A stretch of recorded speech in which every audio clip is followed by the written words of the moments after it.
couple years ago, I made a video titled Dead Rising Debug Functions, in where I essentially just slapped together a dozen or so scenes of the most interesting debug functions in the game. Now, the video had no voiceover explaining a single thing that I was showing, and I've always found the video kinda useless because of this. Because for those of you who don't really understand what you're looking at, it's just gibberish. So today, about 4 years later, I decided I wanted to revisit this. The debug menu in pre-release versions of Dead Rising is probably the single most interesting thing in them, so it's something I want to spend a bit more time going over. However, before things inevitably start getting a bit confusing, let's unpack all of this. Let's talk about debug menus in general for a second. For those of you who aren't really familiar with game development, the term debug menu is probably meaningless, so let me give you the basic rundown of what that is. When a game is being made, developers like to have a lot of control over the game while they're playing and testing it, so that when they need to enter a level earlier than they're supposed to, or disable the game's timer, or give themselves unlimited health, or whatever you can think of, the debug menu is a page that they can display on the screen where they can browse through a list of functions. Every game has a different interpretation of how a debug menu should look, and how it should operate.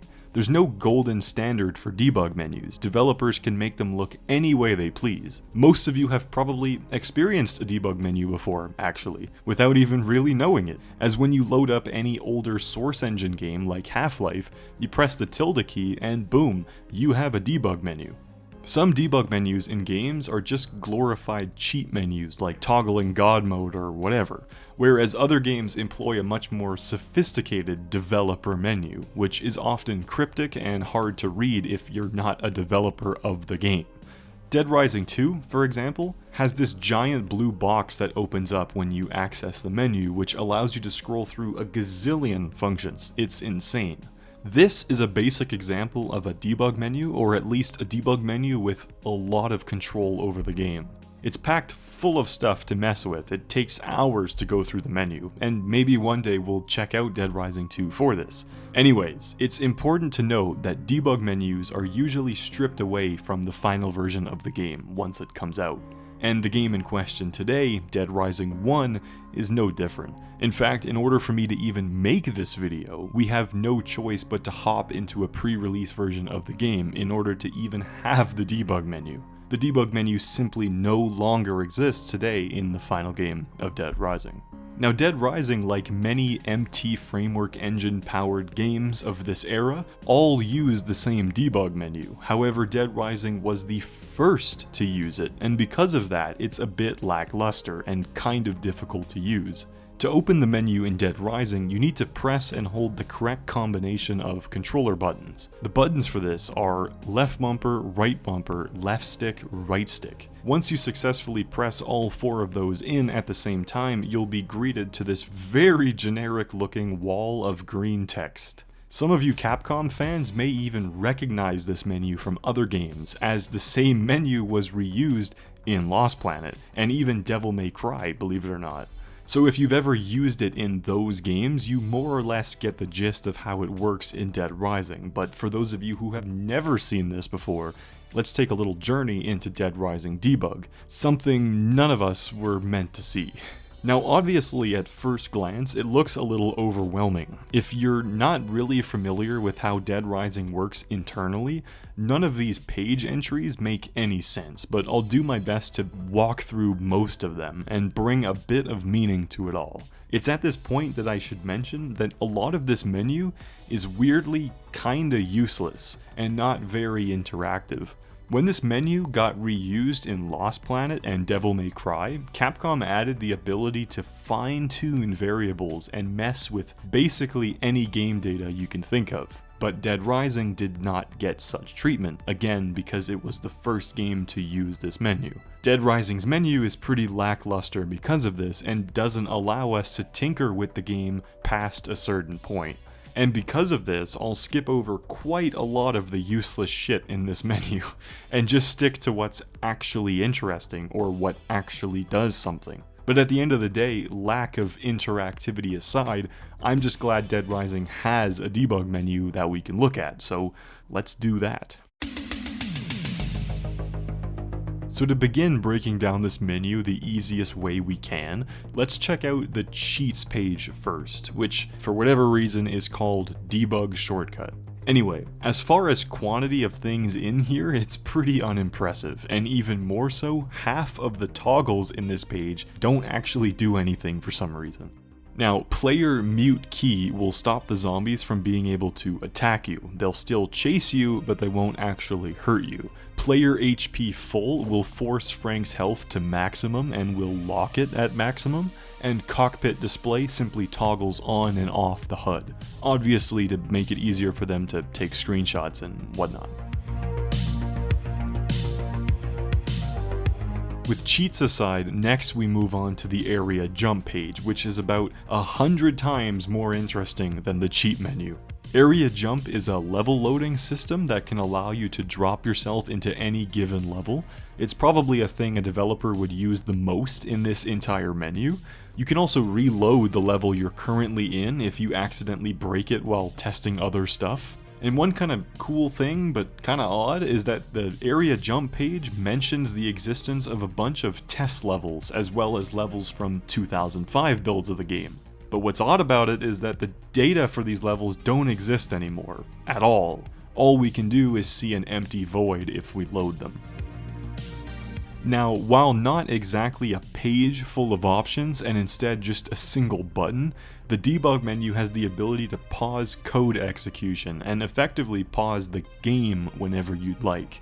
This is really useful for pausing during cutscene playback, for seeing details a bit closer up while testing the game, as the debug menu continues to be functional while the game is paused, so you can check through various debug print information while the game is frozen to see what's loaded into a level or whatever. And again, this is basically just a feature for taking screenshots and doing some investigative debugging if you were a developer working on the game.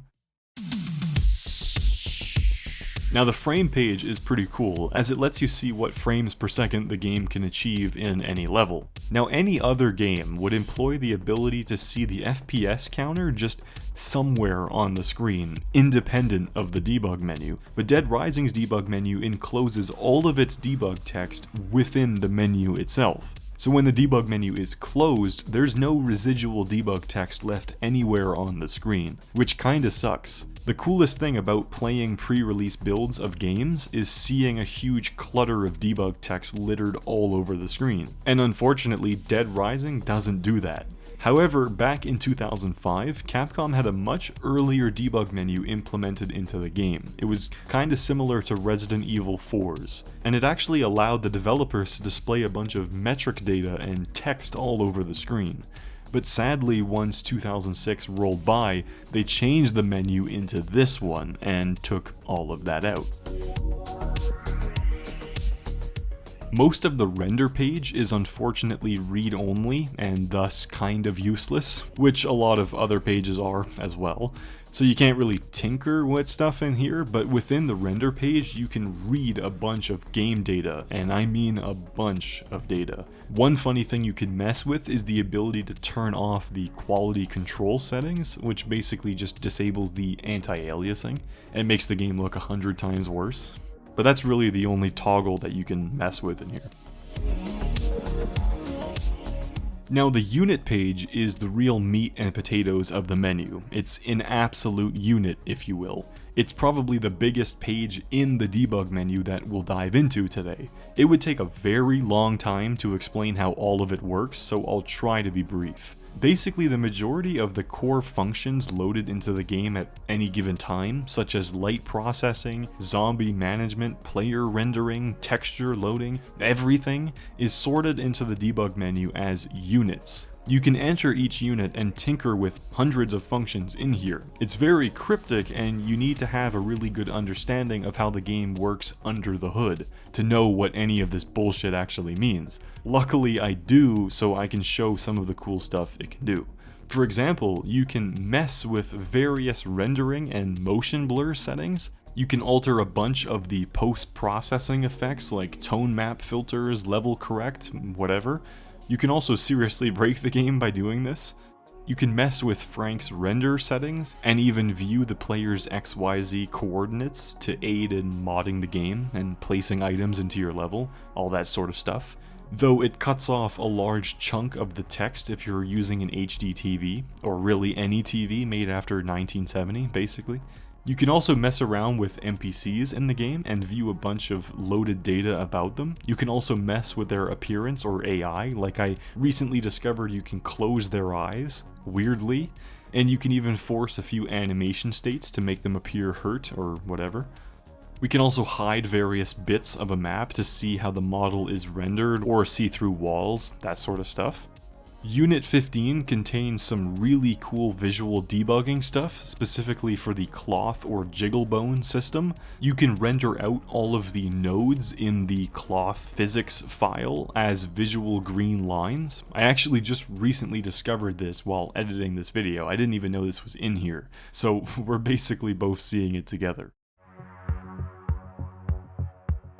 The resource page, while not very interactive, shows that while the game was in development, there was a way to hook up the game to a developer's PC, which likely relayed a bunch of debugging info to their PC screen. I can't do it anymore, as obviously it required the SDK or MT framework engine to be running on your PC, but cool to see nonetheless.